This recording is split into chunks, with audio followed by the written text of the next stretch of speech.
루비 책밤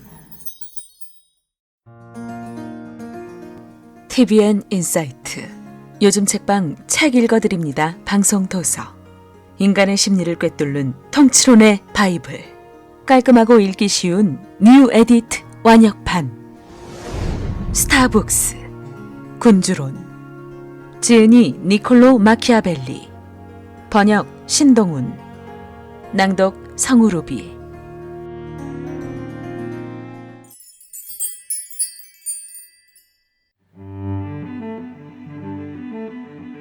지은이 니콜로 마키아벨리 르네상스 시대 피렌체 공화국의 외교관이자 탁월한 정치이론가 1469년 피렌체에서 몰락한 귀족의 아들로 태어났다.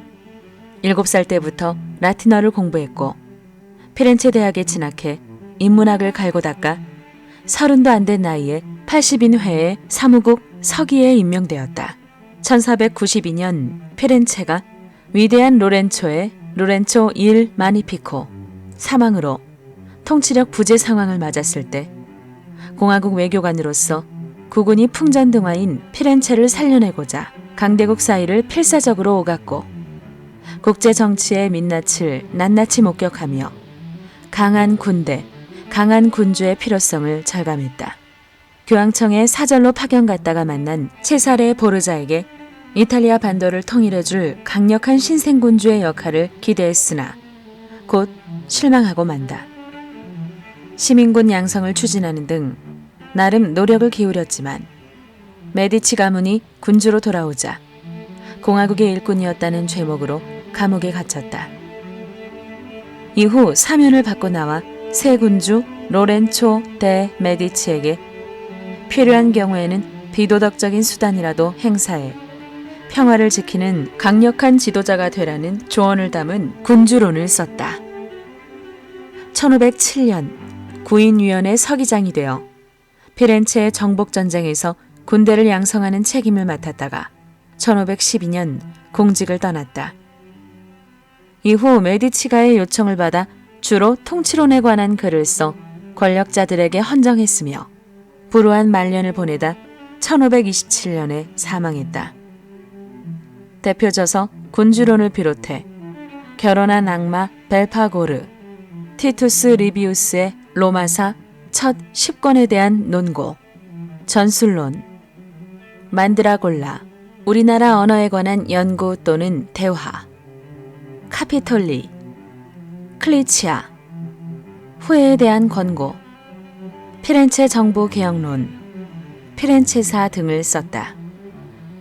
옴기니, 신동훈, 서울대학교 학풍이라는 동아리에서 타임지 해설 강의를 맡아 전 서울대학교 내에 시사 영어 열풍을 일으켰던 신화적인 인물이다. 최근에는 동양의 고전과 서양의 대표적 사상가들을 결합하여 세상을 살아가는 지혜를 쉽게 전달하고자 하며 동양 고전이 새롭게 읽힐 수 있도록 노력하고 있다. 영어 관련 저서 및 역서로 신동훈 영어 강의록, 영어의 연구, 영어뇌 만들기, 삼위일체 영어 캠프, 40대가 다시 읽는 청춘 영시 등이 있다.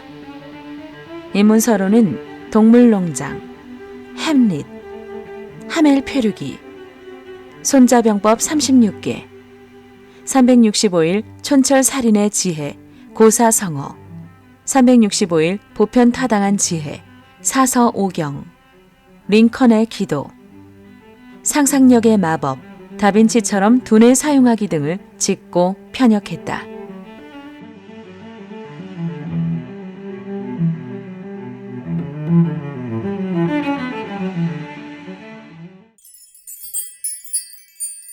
들어가는 말, 뱀처럼 슬기롭고 비둘기처럼 순박하라. 요즘 책방 책 읽어드립니다의 세 번째 작품으로 선정된 군주론은 세상에서 흔히 생각하듯이 희귀한 내용이 담긴 저서가 아니며 권모술수의 경전은 더더욱 아니다. 이 책의 특징은 어디까지나 현실에 입각하여 통치자의 도리를 설파한 정치 철학이라는 데 있다. 마키아벨리의 다음과 같은 말이 그 사실을 잘 입증해주고 있다. 새로 주권을 잡은 군주는 세상 사람들이 좋아하는 선행을 다 이행할 수 없는 법이다. 나라를 지켜나가기 위해서는 신의, 자비, 동정, 신뢰 등과 정반대되는 일을 해야 할 경우가 자주 있다. 이 말은 오늘날에도 그대로 들어맞는다. 얼마나 사물을 솔직하게 간파하는 말인가. 마키아벨리는 자기 주장을 그럴듯하게 감싸서 상대는 물론 자기 자신까지도 기만하는 일을 무엇보다도 싫어한다. 그는 한 걸음 더 나아가서 이렇게 외친다. 우리는 상호 경쟁에 두 가지 방법이 있다는 것을 알아야 한다. 첫째는 지혜에 의한 방법이고 둘째는 힘에 의한 방법이다. 전자는 인간 본래의 것이고 후자는 짐승에 속한 것이다. 그러나 첫째의 방법만으로는 불충분하므로 둘째의 방법에 의존할 경우가 있다. 군주가 짐승의 방법을 취하지 않을 수 없을 경우에는 여우와 사자를 택해야 한다. 사자는 함정에 대하여 속수무책이며 여우는 늑대에 대하여 손을 들게 마련이다. 그러므로 함정을 알아차리기 위해서는 여우가 되고 늑대를 쫓아버리기 위해서는 사자가 되어야 한다. 이 말은 마키아벨리다운 솔직한 표현으로 진실의 일면을 대변하고 있다고 생각된다. 하긴 성경에도 뱀처럼 슬기롭고 비둘기처럼 순박하라는 말이 있다. 그러고 보면 군주로는 당연한 이야기를 거리낌 없이 기록한데 지나지 않는다. 여기서 마키아벨리가 이 책을 쓴 당시의 시대적 배경에 대해 잠깐 들여다볼 필요가 있다. 그 무렵 이탈리아는 국내의 수많은 도시와 남부의 나폴리 왕국 및 교황청 등으로 분리되어 세력 확장에 혈안이 되어 있었기에 국정이 매우 어지러웠다. 그러다 메디치가에 의해 간신히 세력의 균형이 유지되어 왔으나 로렌초가 죽은 뒤로는 로마, 피렌체, 밀라노, 나폴리, 베네치아 등 대도시가 각각 득세하여 주위의 소도시를 자신들의 산하에 흡수해서 아귀다툼이 연일 그치지 않았으며 여기에 외세까지 손을 뻗쳐 큰 혼란을 빚고 있었다. 그러자 정치, 군사, 역사에 일가견을 지닌 마키아벨리는 이탈리아의 단합과 평화를 위해 동분서주했는데 군주로는 그때의 소산 중 하나이다. 군주로는 총 26장으로 구성되어 있다. 1장에서 2장은 군주국가의 종류에 대해 12장에서 14장은 군주가 가져야 할 요소에 대해 15장에서 23장은 군주가 갖춰야 할 덕목에 대해 그리고 마지막으로 24장에서 26장은 군주가 운명에 어떻게 대처해야 할 것인가에 대해 기술하고 있다. 니콜로 마키아벨리는 1469년 5월 3일 이탈리아의 피렌체에서 태어나 어려서부터 라틴어와 인문학을 공부했다. 그는 아버지의 영향으로 비록 대학을 다니지는 못했지만 인문학 공부를 통해 뛰어난 실력을 갖추고 정치, 외교 분야에서 많은 활약을 했다. 그는 약 15년간 피렌체의 고위 공직자로 있으면서 특히 외교 업무에 큰 재능을 보였다. 또한 외교를 위해 여러 나라를 돌아보면서 자주 국방의 중요성을 피력했다. 하지만 그 이후 말년까지는 비참한 시기를 보내야 했다. 피렌체 공화국의 정권이 엎치락뒤치락하는 과정 속에서 메디치가의 참주정은 물론 공화정에서도 배제당해야 했다. 마키아벨리 스스로 운명의 힘을 절대 무시하면 안 된다고 말했듯이 운명에 의해 그의 세속적인 영광은 제대로 배제되었다. 그렇지만 아이러니하게도 그와 같은 시간을 견디어내며 자신의 사상을 정립하고 저술함으로써 후대의 정치 사상에 지대한 영향을 끼치게 된 저작들을 남길 수 있었다. 그중 군주로는 1513년에 집필했는데 정부에서는 이 책이 발간되자마자 소위 불온서적이라고 하여 즉시 불살라버릴 정도였다. 마키아벨리가 쓴 책 모두가 판매 금지 처분을 받았으니 그의 절망의 깊이가 조금은 가늠이 될 것이다. 군주론 서문에 실린 로렌초 메디치에게 전하는 글에도 불우한 자신의 처지를 개탄하며 다시금 관직에 복귀하여 자신의 뜻을 펼쳐보고 싶은 심경을 은연중에 토로하고 있다. 마키아벨리는 1527년 한 많은 생애를 마쳤고 군주론이 햇빛을 본 것은 그가 세상을 떠난 지 5년 뒤인 1532년의 일이었다. 책 읽어주는 남자 설민석 선생은 군주론에 대해 이렇게 말했다. 운명은 어찌할 수 없지만 운명을 내 편으로 만들기 위해서는 내 안에 인색함을 갖추고 상대에게 두려움을 주고 약속을 지키지 않을 정도의 과단성과 임기응변 그리고 진정한 선을 이루기 위해 악행도 서슴지 않을 용기를 가진다면 행운의 여신은 당신에게 미소를 지을 것이다.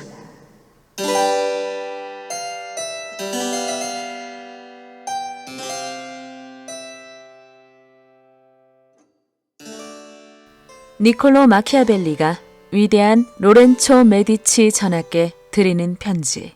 로렌초 디 피에로 데 미디치는 15세기 메디치가의 전성기를 이끌며 위대한 자라는 뜻의 일 마그니피코라 불린 로렌초 데 메디치의 손자이다. 이 글은 본문 제26장과 함께 1516년경에 쓰여진 것으로 보인다. 군주로는 1513년 7월에서 12월 사이 어느 산장에서 쓴 것으로 전해진다. 대체로 군주의 총애를 받으려면 군주가 가장 소중하게 여기는 물건이나 반가워할 만한 것을 들고 가서 뵙고자 합니다. 각기 그 지위에 따라서 말이나 무기 혹은 피륙, 보석 등을 헌납한다는 것은 흔히 있는 일입니다. 저도 전하에게 제가 지니고 있는 것 중에서 가장 아끼는 것을 바쳐 충성의 징표로 삼고자 합니다. 제가 소중히 여기는 것이라고는 근래에 일어나고 있는 사건들을 오랜 경험에 의하여 깨닫고 옛것에 관한 연구를 거듭하여 비로소 알게 된 위대한 선현들의 업적에 대한 지식밖에는 없습니다. 그래서 저는 오랫동안 세밀히 검토하고 심사숙고한 끝에 그것을 작은 한 권의 책으로 만들어 전하께 바치고자 합니다. 비록 보잘것없지만 저로서는 오랜 세월을 두고 온갖 고난과 위험을 겪으며 터득하게 된 제 마음의 소득을 짧은 시일 내에 이해하실 수 있도록 하는 것 이상으로 좋은 선물은 없다고 생각했습니다. 인자하신 전하께서 관용을 베푸시어 기꺼이 받아주기를 바랄 뿐입니다. 세상 사람들은 그 내용을 설명하는데 미사 여구를 늘어놓아 곧잘 겉만 화려하게 수식하지만 저는 그런 수법을 쓰지 않았습니다. 저는 이 책으로 명성을 얻으려 하지 않기 때문입니다. 오직 여기 서술한 내용은 진실하고 중요하다는 점이 전하께 받아들여지기를 바랄 뿐입니다.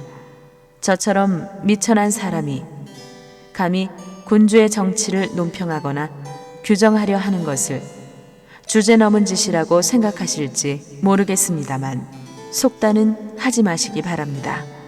지적도를 그리려면 누구든지 먼저 산봉우리의 특징을 알아보기 위해 평지에서 몸을 굽혀 보기도 하고 평지를 알기 위해 산봉우리에 오르기도 합니다. 마찬가지로 민심을 살피려면 모름지기 군주의 입장에 서야 하며 군주의 마음을 헤아리려면 백성의 위치에 있어 보아야 합니다. 그러므로 전하께서는 비록 보잘것없는 책이지만 저의 심정을 헤아리고 살피시어 받아주십시오. 그리고 이를 숙독하시어 그 진위를 음미하신다면 일찍이 운명의 여신과 전하의 재능이 약속한 대로 저 위대한 경지에 도달하실 것이며 그것이 저의 충정임을 아시게 될 것입니다. 또한 훗날 전하께서 그 영광의 절정에서 낮은 곳으로 눈길을 돌려주신다면 거기에서 운명의 희롱을 받고 있는 저를 발견하게 되실 줄 믿습니다.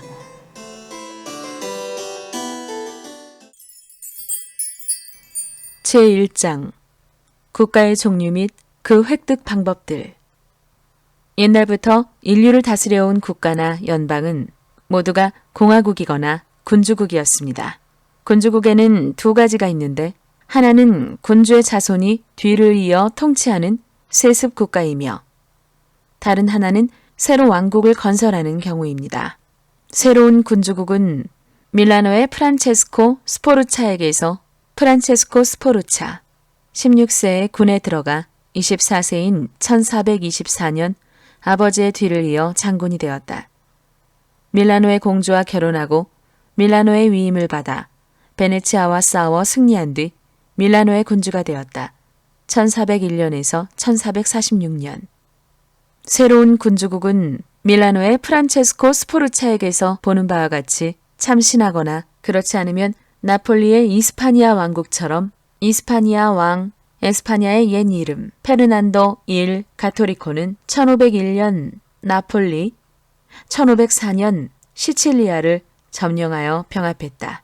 나폴리의 이스파니아 왕국처럼 정복에 의하여 세습 군주 국가에 병합된 것입니다.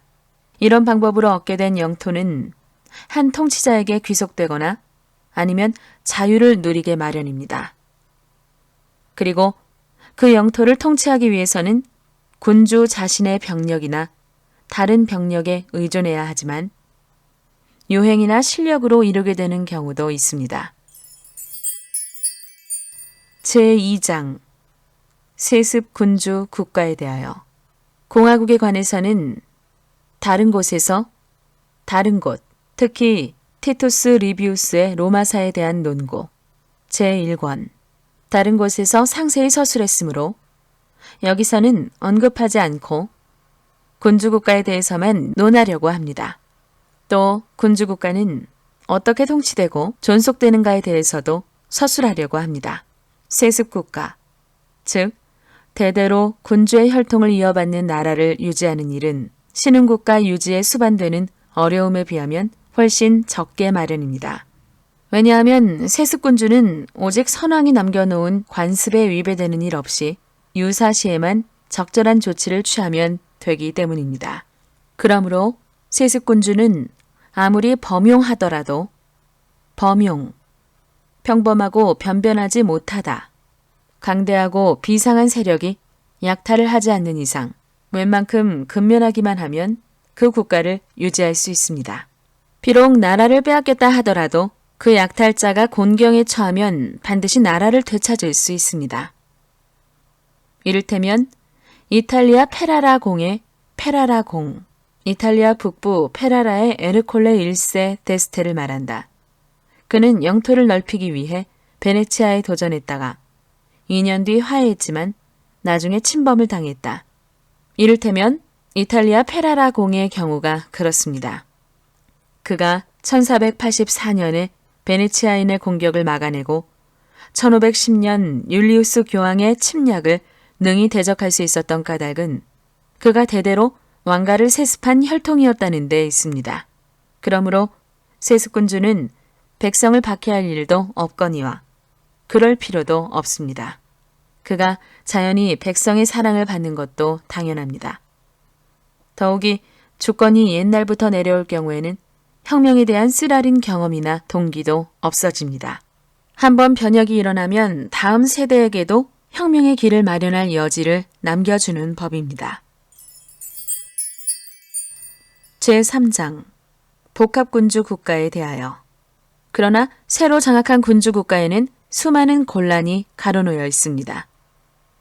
첫째로 그 나라가 신생군주국이 아니라 한마디로 혼합형이라고 할 수 있는 국가의 일부분에 해당되는 경우에는 모든 신생국가에 따르게 마련인 고유의 어려움으로 인하여 변혁이 일어납니다.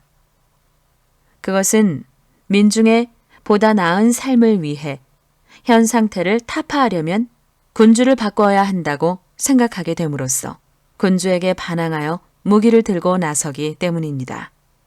그러나 나중에는 그들의 견해가 잘못되어서 나라의 상태가 전보다도 더 악화되었다는 사실을 깨닫게 됩니다. 이것은 일반적으로 불가피한 자연 현상입니다. 즉, 새로 군주가 된 사람은 그 패권에 수반되는 병역을 비롯한 그 밖의 여러 가지 박해를 가하여 그 민중을 언제나 혹사해야 하는 입장에 있기 때문입니다. 따라서 통치권을 얻을 동안 그 군주에게 피해를 입은 자는 모두 적이 되게 마련이며 일찍이 그 군주에게 협력해 오던 사람까지도 그들이 기대했던 만큼의 소득이 없을 경우에는 불만을 갖게 되므로 군주는 이들과도 함께 일할 수 없게 됩니다. 그러나 그들의 도움을 받아 주권을 얻은 이상 그들에게 강권을 휘두를 수도 없는 일입니다. 그렇기에 자기의 병력이 아무리 강하더라도 어느 지방을 침공하려면 그 지방 주민들의 환심을 사도록 해야 합니다. 그와 같은 이유로 프랑스의 루이 12세는 손쉽게 밀라노를 점령했지만 곧 그것을 잃고 말았습니다. 루이 12세 루이 12세는 베네치아와 동맹을 체결한 1499년 군대를 보내 밀라노를 점령했는데 밀라노의 3분의 1이 베네치아 차지가 되었다.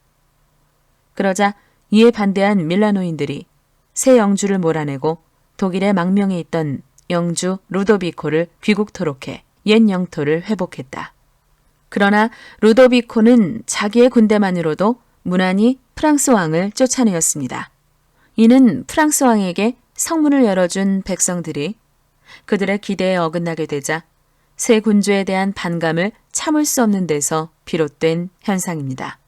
하지만 일단 백성이 배반하여 걸게했던 영토를 군주가 되찾게 되면 군주가 그 영토를 또다시 손쉽게 잃는 일은 없습니다. 군주는 지난날의 반란을 거울 삼아 가차없이 반역자를 처단하고 혐의자를 색출하여 자신의 안정을 도모하고 자신의 불리한 조건 밑에서 더 무시무시한 강자로 군림하게 됩니다. 그러므로 루도비코 공이 밀라노를 탈환할 때는 프랑스의 변경을 침공하는 것으로 충분했지만 후에 프랑스가 루도비코 공에게서 밀라노를 도로 빼앗을 때는 전 세계를 상대로 싸워야 했습니다. 율리우스 2세는 프랑스 및 스페인의 외세를 몰아내기 위해 신성 동맹을 맺어 대항했다. 프랑스 왕은 드디어 싸움에 패배하여 이탈리아에서 추방당하는 처지가 되었는데 이것은 위에서 말한 이유에서 납득이 가는 일입니다. 프랑스 왕은 첫 번째와 마찬가지로 두 번째에도 밀라노에서 추방당했습니다. 그 첫 번째의 일반적인 이유는 이미 논했기에 지금부터 두 번째 이유에 대해 서술하려고 합니다. 당시에 프랑스 왕이 취한 태도와 만일 다른 사람이 왕의 처지에 놓여 있었다면 일단 손에 넣은 영토를 어떻게 해야 보다 성공적으로 유지할 수 있는가에 대하여 서술하려 합니다. 남의 나라를 정복하여 본국과 병합된 모든 영토를 살펴보면 정복한 나라와 정복당한 나라가 같은 지역에서 똑같은 언어를 사용하기도 하고 동일한 지역 안에서 다른 언어를 사용하기도 합니다. 같은 말을 쓸 경우에는 영토를 보유해 나가기가 쉽고 그들이 자치의 경험에 익숙하지 못할 경우에는 더욱 그러합니다. 그리고 이 영토를 보다 견고하게 유지하려면 이전 영주의 혈통을 끊어버리면 됩니다. 그리하여 현상 유지가 될 경우에는 관습이 같기 때문에 평화를 유지하기가 쉽습니다. 예를 들면 부르고뉴, 브르타뉴, 가스코뉴, 노르망디 등지에서 찾아볼 수 있는 것처럼 그러한 지역은 오랫동안 프랑스에 예속되어 있었으므로 다소의 언어 차이가 있더라도 관습이 같아서 손쉽게 융화될 수 있었습니다. 그러므로 그 영토를 유지해 나가고 싶다면 다음의 두 가지 사항에 유의해야 합니다. 첫째로는 이전 영주의 혈통을 끊어버리고 둘째로는 본래의 법률이나 조세 제도를 고치지 말아야 합니다. 그렇게 하면 통치자와 피정복자는 곧 일체가 될 수 있습니다. 손에 넣은 영토의 주민들이 언어, 풍습, 법률이 다를 경우에는 유지하는 데 어려움이 많아 막대한 노력과 행운의 도움을 받아야 합니다. 가장 효과적인 방법은 정복자 자신이 그 지역으로 이주하는 것입니다. 그 방법이 영토를 확보하는 최고로 안전한 길입니다. 튀르크가 그리스에 대해 그와 같은 방법을 썼습니다. 튀르크 왕은 그리스, 헝가리, 알바니아 등에 원정했다. 만일 튀르크 왕이 그리스로 이주하지 않았다면 온갖 수단을 동원해 이를 유지하려 애를 썼다 해도 그 나라를 계속해 다스려 나가지 못했을 것입니다. 왜냐하면 반란이 일어날 경우 정복자가 그 고장에 머물러 있으면 곧 발견하여 수습할 수 있지만 그리스에 거주해 있지 않으면 아무리 사태의 위중함을 안다 해도 속수무책일 테니 말입니다. 또한 자기의 부하에게 그 영토를 빼앗겨서도 안 됩니다. 자고로 신하된 자는 그 군주의 녹을 먹는 것으로 만족하기 마련이므로 자신의 행복을 위해 군주를 잘 받들게 마련이고 그렇지 않다 하더라도 군주를 두려워하게 됩니다. 어떤 경우이든 군주 자신이 그 정복지에 머물러 있는 동안은 결코 쉽게 멸망하지 않으므로 공격해 오려는 다른 나라는 신중을 기해야만 합니다. 다음으로 적절한 방법은 그 나라의 발판이 될 만한 몇몇 지역을 골라 이민을 시키거나 많은 군대를 주둔시켜야 합니다. 이민을 시키는 데는 국가 재원이 쓰이지 않습니다. 비용이 들더라도 아주 적은 돈을 들이고 이를 확보할 수 있습니다. 새로운 이민자들에게 자기 집을 빼앗긴 일부 원주민들의 원망을 듣는 정도인데 얼마 안 되는 일부 원주민들은 본래 빈궁하고 사방에 흩어져 있기 때문에 군주에게 해를 미치지 못합니다. 그 밖의 백성들은 별로 피해를 입지 않았기 때문에 곧 진정될 것이며 한편으로는 약탈을 당한 사람들과 같은 처지가 되지 않을까 하는 두려움에 실수를 저지르지 않으려 할 것입니다. 요컨대 이와 같은 이민은 비용이 적게 들기도 하거니와 보다 믿을 수 있고 장애도 적습니다. 그리고 앞에서 말한 바와 같이 피해를 당한 측은 가난하며 뿔뿔이 흩어져 있으므로 반항할 기력도 없습니다. 여기서 명심해야 할 점은 원주민들을 너그럽게 놓아줄 것인가 아니면 철저히 탄압을 가할 것인가 여부입니다. 인간은 작은 피해에 대해서는 복수를 하지만 막대한 피해에 대해서는 복수할 수 없기 때문입니다. 인간에게 주는 피해는 그 복수를 두려워할 필요가 없을 정도로 가해야 합니다. 그런데 점령한 영토에 이민자 대신 군대를 주둔시킬 경우에는 그 나라 수입의 전부를 주둔시킨 군대에 소모해야 하기 때문에 막대한 손실을 보게 됩니다. 모처럼 손에 넣은 땅이 오히려 손실을 가져오게 될지도 모릅니다. 뿐만 아니라 주둔군의 이동으로 인해 생기는 손해는 정복을 당한 나라 전체에 영향을 미치기 때문에 백성들은 이를 감당치 못해 결국은 모두 적이 되고 맙니다. 그들은 정복을 당하기는 했지만 여전히 자기 본토에 살고 있으므로 언제든 군주를 해치는 세력으로 나설 수 있습니다. 따라서 어느 모로 생각하나 이주민을 보내는 일이 효과적인 반면에 군대의 주둔은 불리하다는 결론이 나옵니다. 풍습이 다른 지역을 다스리는 이방인 군주는 이웃 약소국가의 영도자나 방위자가 되어 근처의 강대한 세력을 약화시켜 어떤 경우에도 자기와 겨룰 만한 경쟁자가 그 지역 안에 발을 들여놓지 못하도록 조심하지 않으면 안 됩니다. 야심과 공포로 가득 찬 불평분자는 언제나 외부의 세력을 끌어들이려고 하는 법입니다. 로마인을 그리스에 끌어들인 아이톨리아인들의 경우가 그러합니다. 그 밖에도 로마인들이 침입한 모든 나라를 보면 그들을 불러들인 것은 언제나 그 나라 원주민이었습니다.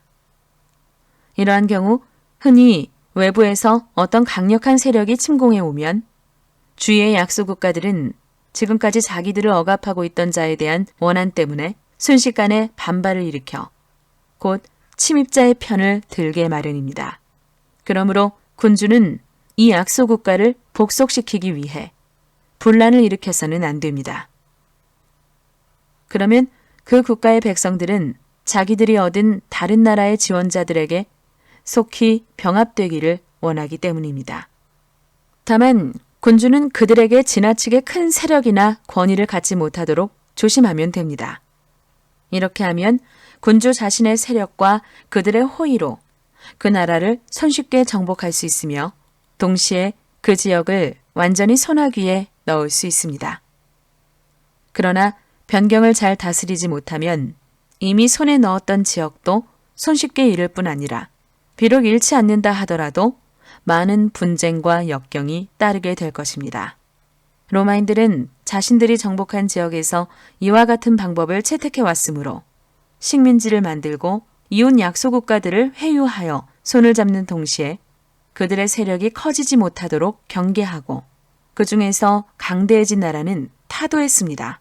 한편 그곳에서 우세한 외국인의 세력이 커지는 것을 허용하지 않았는데 그리스가 그 좋은 본보기가 될 수 있습니다. 아카이아인과 아이톨리아인은 로마인과 우호 관계를 맺고 마케도니아 왕국을 타도하여 안티오코스를 추방했습니다. 그러나 아카이아인이나 아이톨리아인은 그 공적으로 자신들의 세력을 전혀 확대할 수는 없었습니다. 또한 필리포스 2세가 자세를 굽히지 않고서는 아무리 열렬히 로마인을 설득시켜도 그들의 우방이 될 수 없었습니다. 뿐만 아니라 안티오코스의 영향력을 가지고서도 이 지역에서는 세력을 행사하지 못했습니다. 이렇게 로마는 지각 있는 군주라면 을에 취해야 할 조치를 취했습니다. 그들은 눈앞에 닥쳐온 재난을 염려할 뿐 아니라 국가의 백년대계를 위해 재해를 막는 데 전력을 기울였던 것입니다. 어떤 징조가 보일 때 미리 손을 쓰면 재해를 막기가 쉽지만 위험에 직면할 때까지 기다리고 있다가는 시기를 놓쳐 손을 쓸 수 없기 때문입니다. 의사들이 소모열에 대해 말하는 바와 같이 초기에는 병명을 진단하기는 어려워도 치료가 쉽지만 시간이 지나 병이 진행되면 진단을 내리기는 쉬워도 치료하기는 어려워집니다. 국가의 경우도 마찬가지여서 이는 현명한 사람들에게만 가능한 일이긴 하지만 장차 닥쳐올 재난을 미리 알아내면 쉽게 막을 수 있습니다. 하지만 군주 자신이 깨닫지 못하고 세상 모든 사람들이 알아볼 만큼 일이 밀려온 뒤에는 속수무책이 되는 것입니다. 그렇게 로마인은 사태를 예측하고 곧 대책을 세웠으며 전쟁을 피하려는 속셈으로 문제의 발생을 방관하지 않았습니다. 왜냐하면 전쟁은 불가피한 일이며 이를 회피하는 것은 적에게 이익을 주는 일이 된다는 사실을 잘 알고 있었기 때문입니다. 그리하여 로마인은 이탈리아 내에서 필리포스 2세와 안티오코스와 싸우는 일을 피하고 그리스에서 싸우고자 했습니다. 그들은 이 전쟁을 피할 수도 있었지만 구태여 피하려고도 하지 않았습니다. 오늘날 선각자들이 흔히 말하는 시간의 혜택을 받으라는 시간의 혜택을 받으라는 그 당시에 프랑스와 이탈리아의 속담으로 우리식으로 표현하면 시간이 약이라는 뜻이다. 오늘날 선각자들이 흔히 말하는 시간의 혜택을 받으라는 속담을 달갑게 여기지 않고 그들 자신의 생각과 용기와 행운에 의지했습니다.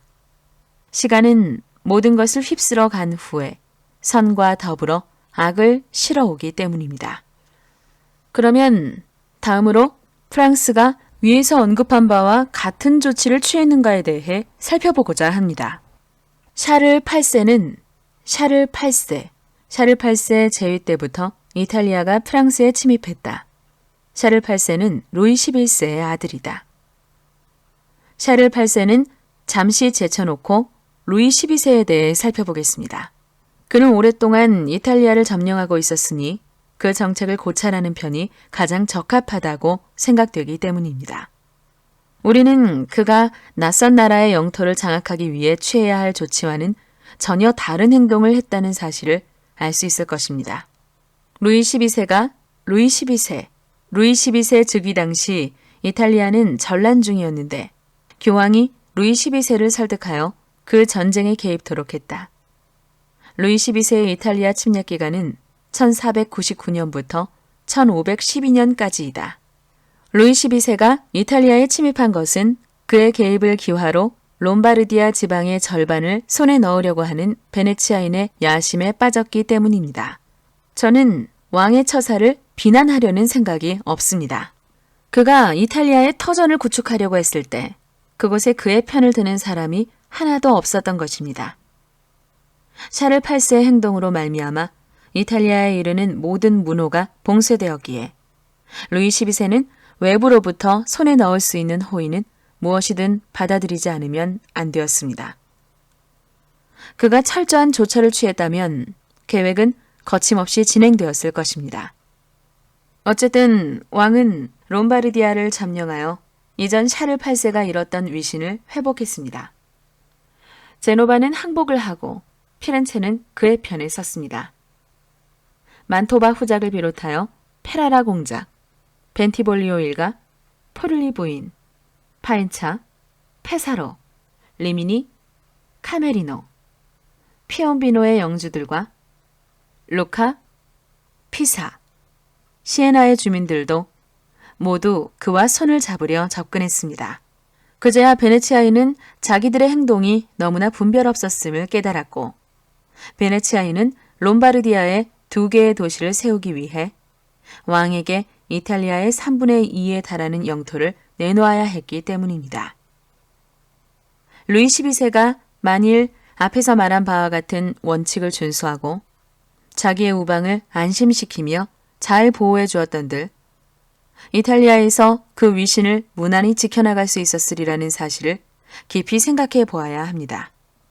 그의 편을 든 이탈리아인은 많이 있었지만 힘이 약할 뿐 아니라 거의가 겁쟁이인데다 혹자는 교회를 두려워하고 혹자는 베네치아인을 경계했으므로 프랑스 왕을 가까이 하지 않을 도리가 없었습니다. 프랑스 왕은 그들을 이용하여 우세한 강국을 누름으로써 쉽사리 육신의 안전을 꾀할 수 있었습니다. 그런데 왕은 밀라노에 입성하자마자 알렉산데르 6세 교황의 로마니아 침공을 도와주었습니다. 이 처사로 말미암아 그는 자기 편을 잃어버리고 세력이 약화되어 모처럼 그의 휘하에 모여든 무리들을 놓치고 말았습니다. 교회는 반대로 그 정신적 세력과 아울러 실질적인 힘을 손아귀에 넣게 되니 힘은 자연히 배가하여 교황권은 막대해졌습니다. 프랑스 왕은 이와 같은 사실을 전혀 깨닫지 못했습니다. 처음에 잘못을 저질렀기 때문에 시간이 갈수록 곤경에 빠졌고 그러자 그는 교황의 야심을 누르고 토스카나의 영주가 되려는 교황의 획책을 막기 위해 몸소 이탈리아까지 출정을 나서야 했습니다. 프랑스 왕은 교회 세력이 강대해져서 우군의 세력을 잃은 것은 깨닫지 못하고 나폴리 왕국을 손아귀에 넣으려는 생각에 스페인 왕과 결탁해 이 나라를 분할하려고 했습니다. 그는 일찍이 이탈리아를 침공한 일이 있지만 이제는 그 친구로서 스페인 왕을 불러들였기 때문에 국내의 야심가를 비롯한 왕에 대해 불평을 가진 자들은 비로소 의지할 수 있는 인물을 갖게 된 셈입니다. 이 땅에는 옛날부터 공납자로서의 왕을 존속시켜 두어야 했는데 오히려 왕 자신을 추방시킬 강력한 인물을 불러들였던 것입니다. 영토를 확대하려는 의욕은 매우 자연스럽고 흔히 있을 수 있는 일로서 능력만 있으면 왕이 된 자는 누구나 야망을 이루기 위해 항시 노리는 법입니다. 이는 찬양할 만한 일로서 비난의 대상이 될 수는 없습니다. 그러나 그럴 만한 능력이 없는 자가 분수 없이 이를 감행하려 한다면 옳지 못한 일입니다. 그것은 비난을 받아 마땅합니다. 그러므로 프랑스의 경우에도 자신의 병력으로 나폴리를 손에 넣을 능력이 있다면 마땅히 해볼만 하지만 남의 힘을 빌려서 나폴리를 침공해 분할하려는 생각은 부당한 일입니다. 앞서 프랑스가 베네치아와 결탁하여 롬바르디아 지방을 분할한 것은 이탈리아의 터전을 마련하기 위함이라는 이유가 성립되겠지만 나폴리를 분할해야 할 필연적인 구실은 있을 수 없습니다. 따라서 비난을 받아 마땅합니다. 루이 12세는 다음과 같은 5가지 실수를 했습니다. 첫째, 약소 국가들을 무조건 멸망시켰습니다. 둘째, 이탈리아에서 유력한 한 국가의 세력을 무조건 확대시켰습니다. 셋째, 이탈리아의 강력한 외국의 세력을 끌어들였습니다. 넷째, 그가 이탈리아에 거주하지 않았습니다. 다섯째, 그는 식민 통치를 하지 않았습니다. 하지만 그가 베네치아인의 영토를 약탈하는 여섯 번째의 과오만 범하지 않았다면 앞선 모든 과오는 그가 생존해 있는 동안에는 별 재앙을 가져오지 않았을 것입니다. 그가 만일 교회의 세력을 확대시키지 않고 스페인을 이탈리아로 끌어들이지 않았더라면 베네치아인을 굴복시키는 일은 어렵지 않았을 것이고 또 먼저 베네치아인을 굴복시켰어야만 했습니다. 그가 비록 처음에 실수를 했더라도 그들을 멸망시키는데 동의하지는 않았어야 합니다.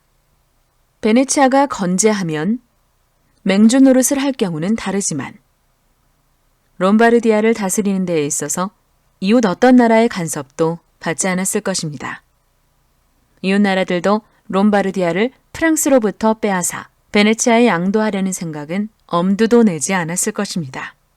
그보다 이 두 나라를 상대로 싸울 용기도 없었을 테니까요.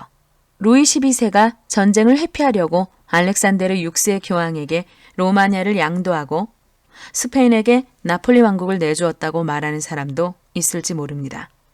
저는 이에 대하여 앞에서 서술한 바처럼 대답하려고 합니다. 전쟁을 회피하기 위해 계획을 포기하는 일이 있어서는 절대로 안 되며 전쟁은 피할 수 있는 성질의 것이 아니라고 더구나 전쟁을 미루다 보면 오히려 더 불리한 입장에 놓이게 마련입니다. 한편 그것은 루이 12세가 이혼을 하고 루이 3세는 로마니아를 침공할 때 원조해준다는 조건으로 왕후 잔과 이혼하고 브리타닌의 안과 재혼할 것을 확약함. 로누아를 추기경으로 하는 대가로서 교황을 도운 공로로 교황 밑에 있는 자문기관의 한 사람인 추기경이 됨. 로누아를 추기경으로 하는 대가로서 교황의 계략을 도와준 것이라고 말하는 사람이 있다면 거기에 대해서는 나중에 군주의 공약과 이행 의무에 관한 대목에서 설명하려고 합니다. 루이 12세는 한 지역을 점령하고 이를 확보하기 위해 지켜야 할 필수 조건을 저버렸기 때문에 마침내 롬바르디아를 잃고 말았습니다. 이는 조금도 이상할 것 없는 지극히 자연스럽고 당연한 일입니다. 이 점에 대해서는 교황 알렉산데르 6세의 아들이며 흔히 체사레 보르자라고 불리는 발렌티노가 로마니아를 점령했을 때 저는 마침 낭트에서 루앙 추기경과 이야기를 나눈 일이 있습니다. 여러 이야기를 나누던 끝에 그가 이탈리아 사람들은 전쟁이 무엇인지 이해하지 못한다고 하기에 저는 프랑스 사람들은 정치가 무엇인지 모른다고 대답했습니다. 그들이 만일 정치를 올바로 알았다면 교회의 세력이 그처럼 강대해지지 않았을 것이라는 뜻에서 한 말입니다. 이탈리아에서 교회와 함께 스페인의 세력을 그토록 강화시킨 책임은 프랑스에 있으며 프랑스가 실패한 원인도 그들 자신에게 있었던 것입니다. 지금까지 언급한 사실로서 영구불변하며 거의 완전 무결한 일반적인 법칙을 이끌어낼 수 있습니다. 즉, 남이 강대해질 수 있는 원인을 제공하는 자는 스스로 멸망한다는 것입니다. 왜냐하면 그 사람은 약삭빠른 능력과 폭력으로 남을 강하게 만들지만 일단 그 힘을 기른 자는 애초에 그런 수단을 달갑게 여기지 않기 때문입니다.